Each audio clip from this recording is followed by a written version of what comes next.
Hello and welcome to the next episode of Author to Author. I am your host Jasveer, and today I have an amazing guest. He is the author of one of my favorite books, Spy Lies and Red Tape, a spy military political fiction thriller based on Indian subcontinent. I love and I crave for spy thrillers. He is Amit Bagaria. He is a serial entrepreneur based in Bangalore, an out of box thinker, thought leader, and a marketing whiz. He excels at challenging fixated mindsets of the majority of India, and he's had about 12 books published. Uh, One of the books that I'm still reading is Demystifying 18 Myths About India. That's an amazing book. Amit, thank you so much for taking time out. Thank you, Jasveer, for having me. Right. So let's quickly start with your life, Amit. Tell us about your life. What is author Amit like in real life? So yeah, that's a tough question. You want to know about my life today, or you're asking about how my life is today as an author, I right? mean, we know you're an author, but what do you do apart from being an author? What is Amit like? Well, I like traveling, uh, visiting as many new places as I can possibly. Uh, I like reading a lot. I read a lot, and I always a lot of times I'm asked this question by aspiring authors that what should they do if they want to write their first book, and I say that look, if you plan to write 50,000 words in a year, you have to read between 2.5 lakh to 5 lakh words a year. So I read a lot. I read more than 10 to 12 times of how much I write. So a lot of my time goes into reading. In fact, in the last 4 days alone, I've finished a Lee Child novel, and I'm planning to start reading the I don't know if you've heard of the book called Shoe Dog by Phil Knight. It's the story of the founder of Nike. So I plan to start reading that tonight. So I could go on continuously for about 10, 12 days, spending about 5 hours a day reading. I read a lot, like I said. Uh, Apart from that, spending time with family or with friends, and some time is also spent in managing my investments. So, I've had 30 years career as a businessman, and made investments all along, and now I need to manage them. So I spend some time in managing them. Wow, wonderful. So multi-talented. Amit Pagaria is with us. Spoken like a true athlete. Athletes practice for their entire life for those few moments of performance, and that makes or breaks their confidence. So your formula is apt when you said that you need to read more if you want to become an author. I think that's and, so and true. and and people ask me to borrow books that I've read, and I'm very ashamed to say this, that I'm not able to lend my books because all the books that I read have like underlines and marked passages and notes and things like that. And then I on the last page, like a blank page, I also mark the page numbers in which I've taken notes, because I don't know, I mean, 2 years later, 3 years later, I may be writing a book in which I write about some particular kind of exercise which happens, some secret forces, special operatives go on sea and they are using a particular kind of boat. And, I don't know how that boat works. Then I can refer to, one of the Brad Thor books or a Tom Clancy book that I've read, and refer to, what that boat operates like, because I may not be a specialist. So I take a lot of notes in the books that I read. Yeah, that's the fun part about writing. You read a lot and you learn a lot, and then you write. I was just talking to an editor, and she said while reading a manuscript, she thought that, and without naming the author, she said she felt as if she was actually watching a Netflix series. So the author ended up taking a lot of inspiration from Netflix series, couple of Netflix series, in fact, and he made a manuscript out of it. So yeah, I think what matters is when you read, you read to get inspired, not to copy and paste. That's what matters. Right. So Amit, let's quickly start with the questions. What does writing mean to you? Why do you write? So it started as a hobby, turned into passion, and now it has turned into my profession. And I write to share my knowledge with others and to express my thoughts about certain topics and issues. So that's as far as non-fiction books are concerned. Either I'm sharing my knowledge, which I've done in books like I Spy and Osama and Mr. President, Yes, Prime Minister, or you said you're reading Demystifying Myths. So in Demystifying Myths, I'm expressing my thoughts about certain topics and issues. As far as fiction novels are concerned, of course, I guess writing a fiction novel involves a thrill. It gives me a greater thrill than let's say watching a Netflix series or reading a thriller. When you're writing it, and especially when you're writing something which is unique, which has not been done before, and you said you've read Spies, Lies, and Red Tape, and I'm so glad that there are about 8 or 9 very, very senior, general people of the level of Lieutenant General and Air Marshal, people who've retired from the forces, who've written reviews about this book, and they've really enjoyed the book. And a lot of other reviewers on Amazon have said that there has never been a military thriller before by an Indian author.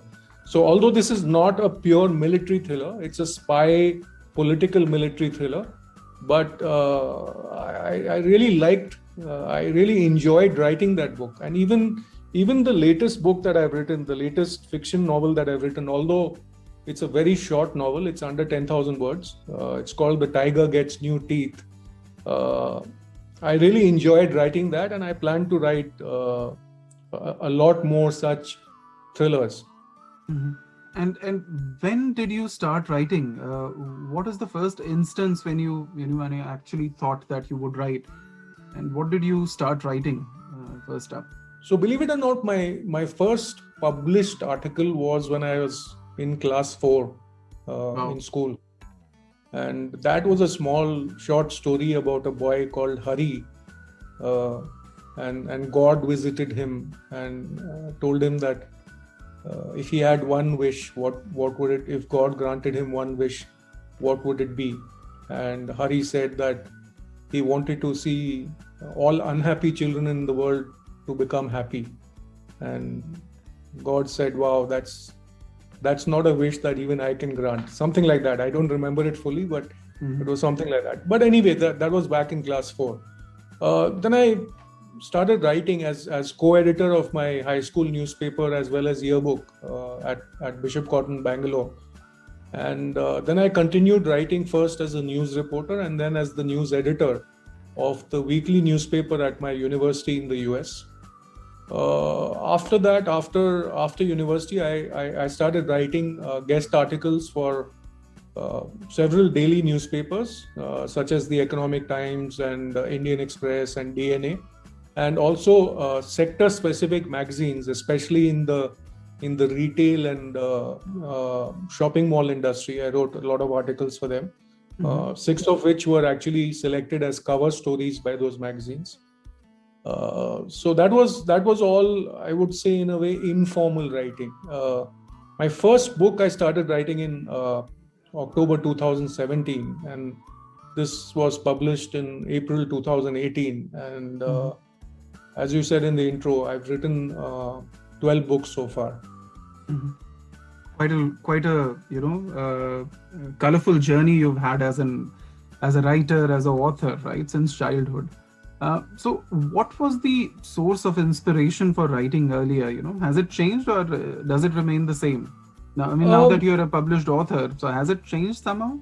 Okay, the one small difference that I can think of, Jasveer, is that initially, like I said, it was a hobby which turned into a passion. But over time, it is now more and more developing into the inner need to express my opinion on topics, and issues, and that has started igniting the passion more and more. Mhm. Okay. And what has been the most difficult part of your writing process? Most difficult part of the writing process is, I mean, one is that you sometimes have a bad day, right? You just have a bad day. You wake up in the morning and you just like sit on the computer and start at page 29 where you last left off, and you just don't get the inspiration, and that one bad day could actually lead to 2 bad days or 3 bad days or 4 bad days. Yeah. And that is an interruption that disturbs the sort of thought flow, and it is not humanly possible to continue writing a book endlessly. So the latest book that I've written, which should be coming out in the market in the next 10 days, it's a non-fiction book. It's called, the name of the title of the book is Congress Mukt Bharat. Mhm. And the subtitle is the Modi era the end of the Congress? So it's obviously a political book, and it looks at the Congress party's life from pre-independence till now, and how the party is collapsing, etc., and how Modi has sort of helped speeden up that whole thing. And it also compares all of India's 14 prime ministers in a very extensive way, all their successes, their failures, things like that. So I started writing this book in August 2019, and I thought, it's going to take me 5-6 months to complete it. But I just completed the book about 25 days ago. Wow. So it's been almost 18 months 18 months, yeah. writing this book, and obviously it was not an uninterrupted 18 months. I had a lot of interruptions in between. I wrote The Tiger Gets New Teeth during this 18 months, so I took a break for that.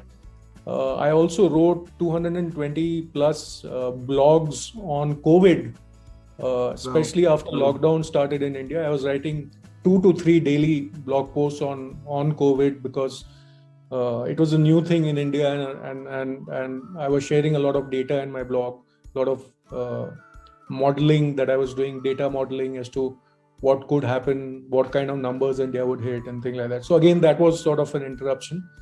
But I think that is the most difficult part of the writing process, that unless it's a short thriller, which is like The Tiger Gets New Teeth. The Tiger Gets New Teeth, like I said, it's a 10,000 word book, and I actually finished that book in 20 days, uninterrupted. That's it. In 20 days, I finished that book from page 1 to page 39. But when you're writing a book which is 110,000 words, you get this you get this internal interruptions, which is like, you just one day, like I said, you just don't feel like continuing anymore, right? So you take a break. So maybe that break, you start reading or you start watching some Netflix series. Then the Netflix series is so good that you want to continue finishing it. So when you try to pick up writing again, it's a little challenging, right? When you've left something on, it can be, yeah. And then you're trying to pick up. So I guess that's the most difficult part of the writing process, especially for non-fiction books, which are, I guess more than about 40,000 words. Yeah, I think storytelling is an art, and you can't quantify it with daily, weekly, or monthly targets. It comes and goes, and there would be times when you would be continuously writing for a few days, and finally there'd be days when it's gloomy. You can't think about anything, and you're stuck. So just like any other art, storytelling has its own limits at times. Yeah, I truly agree. Yeah, I mean, and also when you're writing a book on current affairs like Congress Mukt Bharat. Yeah. So one of the passages in my book is how hundreds of government schemes and monuments and stadiums and awards, etc., have been named after Nehru or Indira Gandhi or Rajiv Gandhi, and how not a single such scheme or monument or etc. or road or airport was named after Narendra Modi, and and my book has already gone for printing. And then 3 days ago, the Ahmedabad Cricket Stadium gets renamed as Narendra Modi Stadium. And like, oh my God, I immediately called the publisher and I said, कुछ कर सकते हैं क्या? Can we put in a sentence or something like that? They said, well, it's going to delay the whole process by another 1 week. I said, no, I think we've delayed it enough. Let it be. Yeah. But that's the challenge when you're writing something on current affairs, because something may happen, on the last day, and you can't put. When do you actually stop writing? You have to take a cutoff date, that this is the date I'm going to stop writing. Yeah. And unfortunately, if something happens after that, so be it. Can't help it. Yeah, writing something which is current, which is happening now, and which is non-fiction, can be challenging because the equations are changing, situations are changing. So you might look at your manuscript and say, boss, yaar, abhi change kar dete hain. But yeah, you're right. You have to take a call and stop at a certain point. I think that's difficult. I know that's emotional, but a very difficult decision to take. I mean, I'll tell you, I've written this book called I Spy. Now, I Spy is a book which came out in January 2020. So yeah, it's about 13-14 months old. So I Spy is about the world's 20 most powerful spy agencies or intelligence agencies or secret services, or call them by whatever name. One of the 20 most powerful agencies is Turkey's agency, which is called MIT. Mm-hmm. And I have a chapter on MIT. Very good. However, yesterday I was watching a TV program that MIT of Turkey has teamed up with Pakistan's ISI to spread misinformation about Kashmir to the whole world. Now, this was new for me. This is something completely new for me. But when this piece of information starts getting popular over a period of time, I'm sure that over the next few months, people will talk about this more and more. And then a new buyer will buy I Spy and he'll read that chapter about MIT. He'll say, "Arey yaar, aapko kuch malum hi nahi hai. Usne to ye likha hi nahi hai ki MIT is teamed up with ISI to spread propaganda about Kashmir." Not realizing that, look, when the book was published, this information was not public knowledge. Yeah. So Amit, what is it that you require in your writing space? Do you have something in your mind, or you can just sit anywhere and just start writing? I have, a lot of people tell me that go to Uttarakhand, go to the Mussoorie, Rishikesh region and sit under nature and write there, or sit on a beach in Maldives or Sri Lanka somewhere and write there. And I don't know, I've tried all of this, but somehow it's not worked for me, because even something as small as a sound of a bird chirping, or certain people at a beach talking, etc., sort of I'm not able to focus in those environments. So I prefer to sort of lock myself in my room and write at night, so that I'm not disturbed at all. Of course, with a lot of coffee. Coffee is a staple diet for us authors. We can't survive without that. Absolutely right. Right. Okay, so Amit, what comes to you first, the plot or the characters? The plot, because the characters have to sort of fit into the plot. Right. But if you're writing sequels, then obviously the characters have already been created in the first book, and in a sequel, the characters come before the plot. Yeah.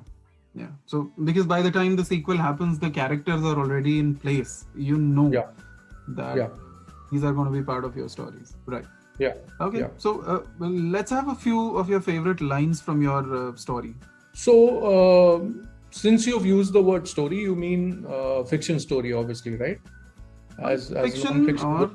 your non-fiction story, whichever is your favorite. I don't really have a favorite. It would be wrong for me to have a favorite. But since the last or the the last fiction book that I did, The Tiger Gets New Teeth, and I'm planning to write that as a series. I have written the first book as a pilot, hoping that if I write 9 books with the same protagonist, it gets converted into a web series. Let me talk about this book.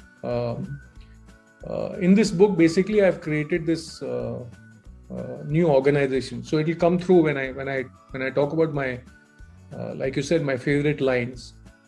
So the IB and the RAW had more often than not failed to provide advanced intelligence on attacks or incidents like this one.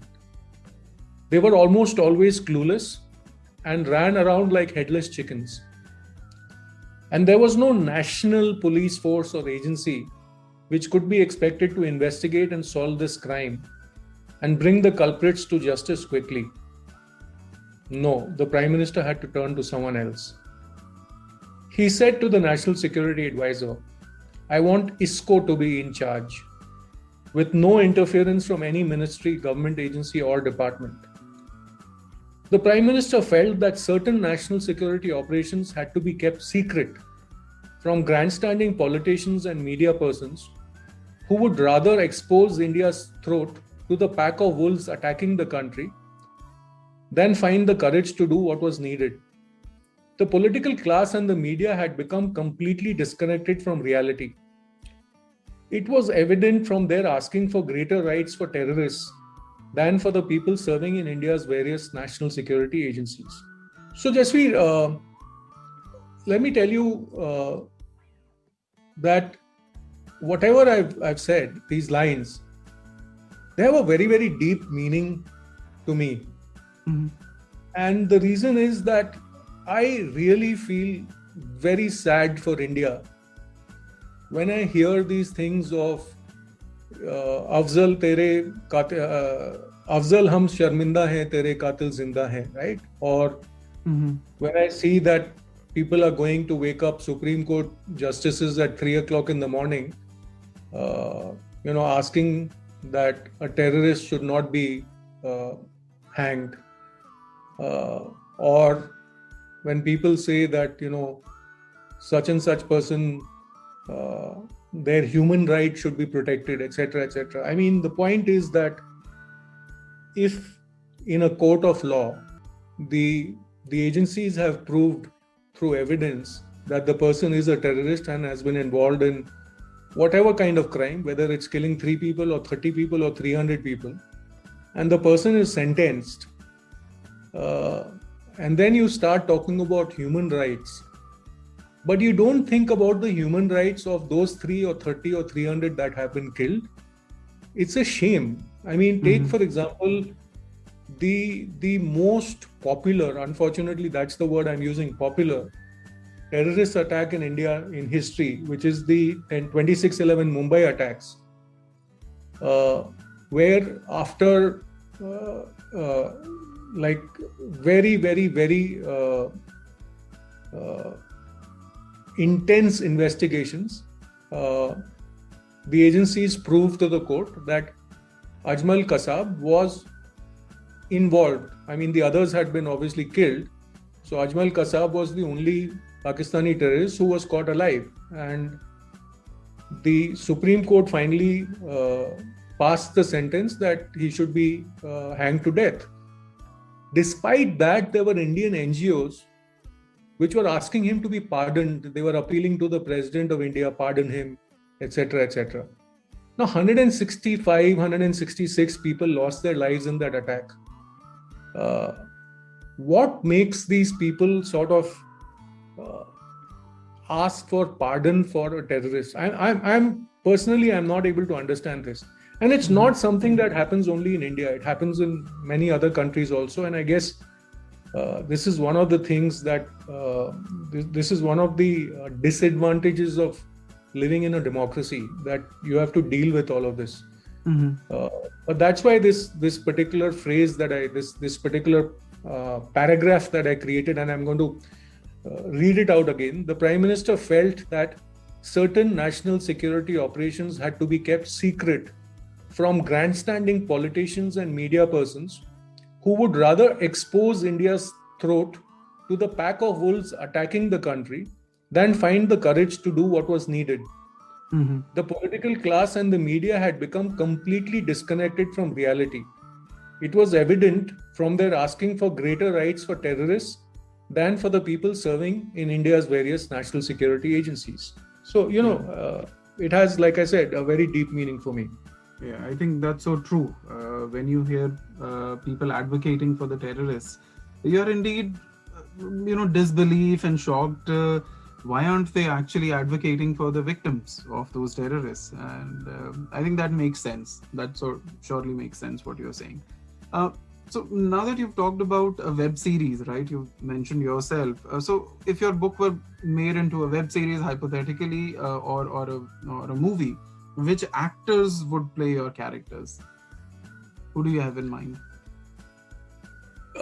So if we are talking about the same book, The Tiger Gets New Teeth, then usually it's a decision that is made by the producer and the director. But if left to me, I would cast somebody like Kulbhushan Kharbanda as the Prime Minister. Not because of any other reason, but I think there is a sort of a similarity in the looks. I would cast Manoj Joshi as the Home Minister, and again I think Manoj Joshi has already played the same role in another movie. I would cast somebody like Rajit Kapoor as the National Security Advisor.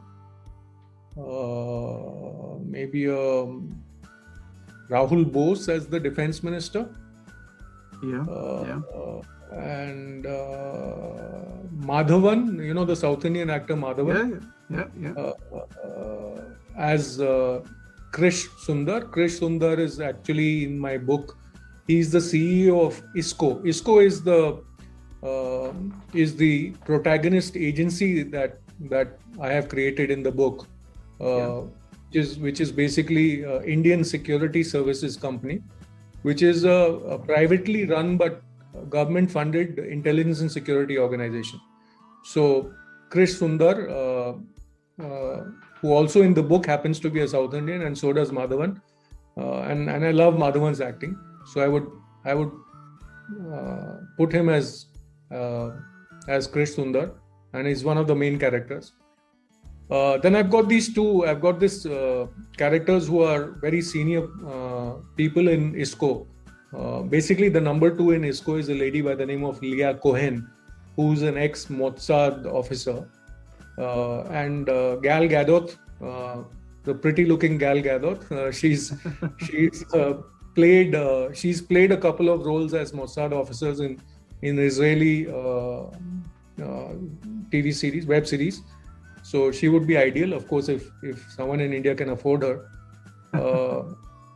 That's the big question. Right. And then number three in ISCO is again an Israeli ex-Mossad person by the name of Ehud Meir. And I would play someone like a Lior Raz. Again, he's someone who fits that age. He's somewhere between 45 to 50, which is the age of Ehud Meir in my book. And again, Lior Raz has played Mossad character, I think, in more than one Israeli series. And then in ISCO, the number 4 guy is a guy called Gopal Yadav. And I would put in someone like Amit Sial in that role. I just love his acting, Amit Sial. Yeah, that is a formidable cast. I know. That's why I said left to me. But, generally it all depends on the budget and, who the producer is, and if they have a pre-deal with a OTT platform and how much they're willing to spend and all of that. Yeah, for the scope of this podcast, you are the decision maker. So okay, you can decide anything. But that's so I know. So I know in my mind that I know in my mind already what the next 3 books are going to be. So in this, when I say books or episodes, so already I have the plot for the next 3.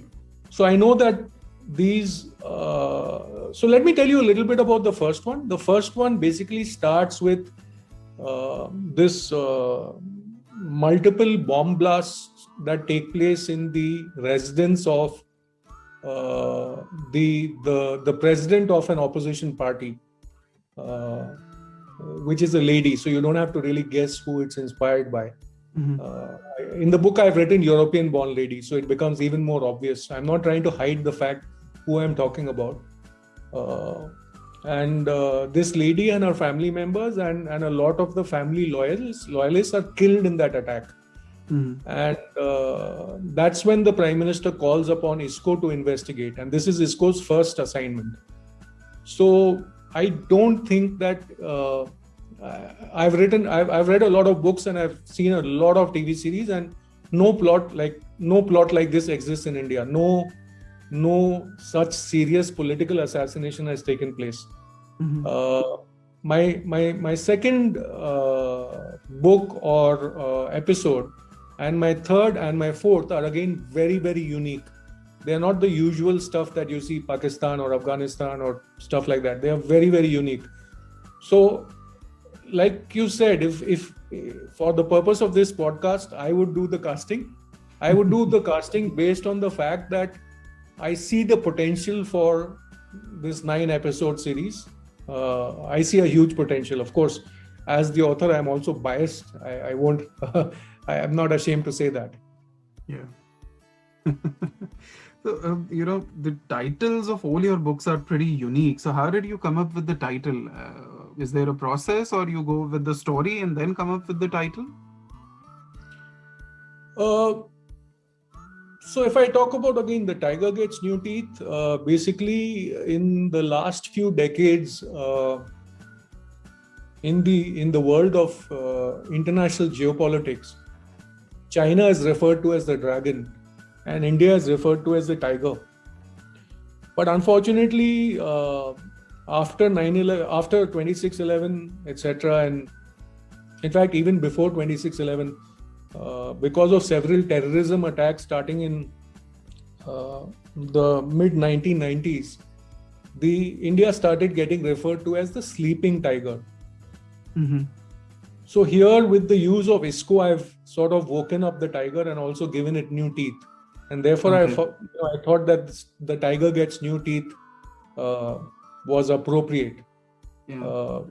Similarly, in the book that you've read, Spies, Lies and Red Tape, the book is got a very strong role for spies, and also there are a lot of lies, like you may be knowing, right? What kind of lies are spoken to do certain things.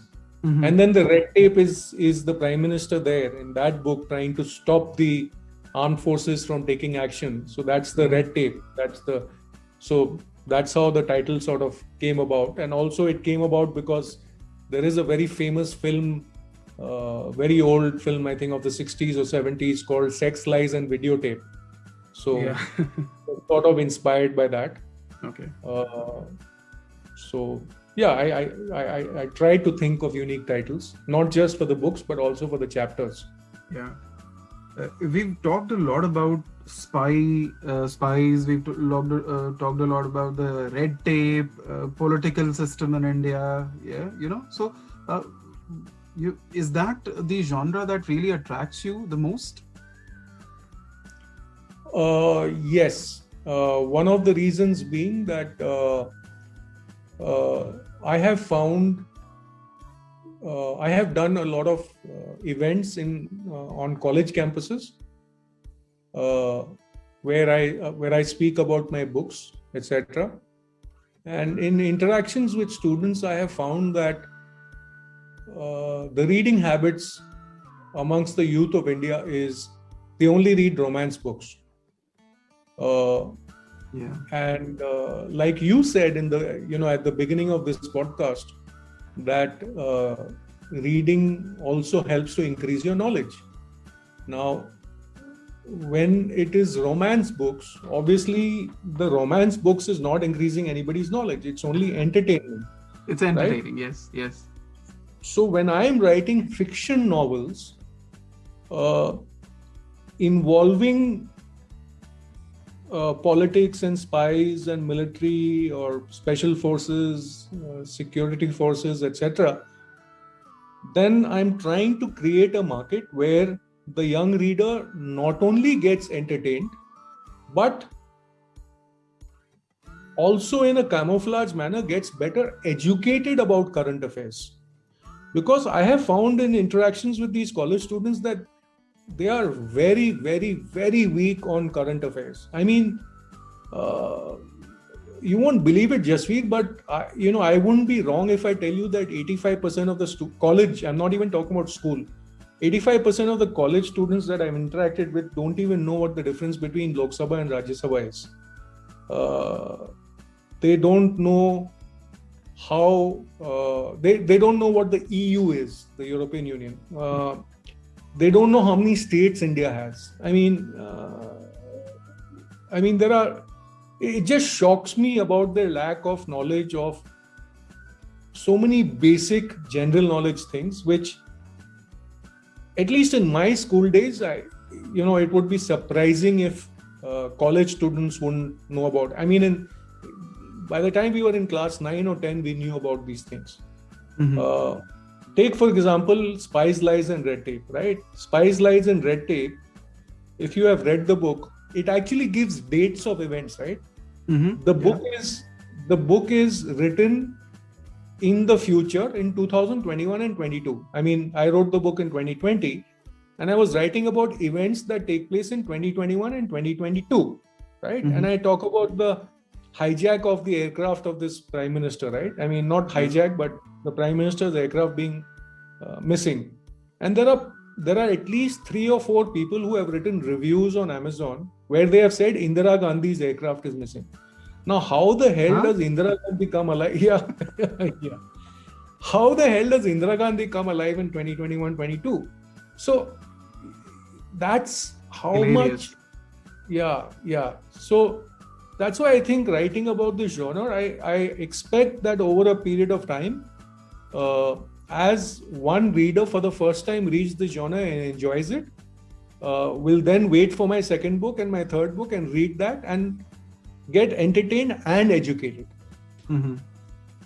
I think that's something really unique that you're doing. Although your stories are fiction, but still you're trying to educate people. That's something really unique. So Amit, which authors or which writers have inspired you over the years? Jeffrey Archer, most of all. Brad Thor. I've read each and every one of Brad Thor's 20 books.